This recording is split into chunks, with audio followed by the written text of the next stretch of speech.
In my role as assessment practitioner, I work with the assessment managers and with a couple of other assessors, facilitating the assessments for SIL nationally.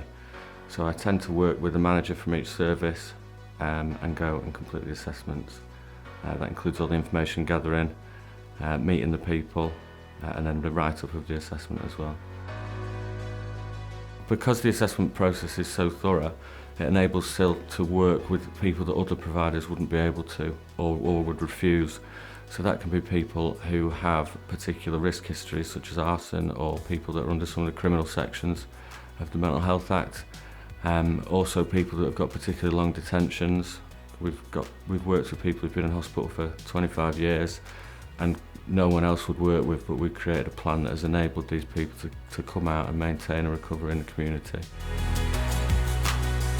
So within SIL we work with people who are over 18 with a primary mental health diagnosis and who require support for their needs to maintain a recovery in the community.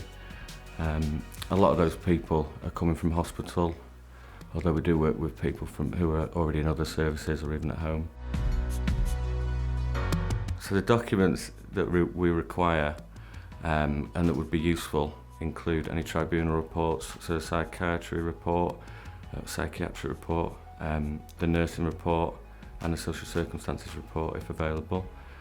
Also any up-to-date risk assessments, could be psychology reports or OT reports. Basically anything that gives us a more thorough understanding of the person that we're trying to assess.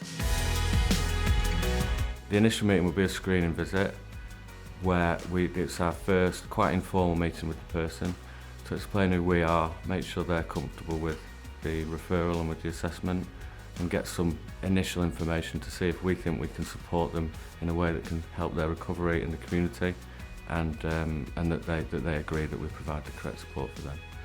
Then after that we would move on to the more in-depth assessment meeting with the person, where we would cover lots of different areas of that person's life to get a comprehensive and holistic view of their history and current needs and future hopes and what might work going forwards.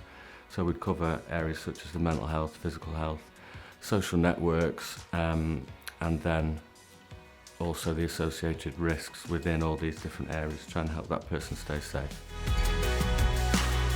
So once the funding's been agreed, a place has been offered, we can then start the transition planning.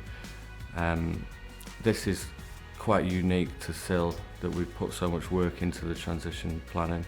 We do that in collaboration with the statutory services and the clinical team if the person's in hospital.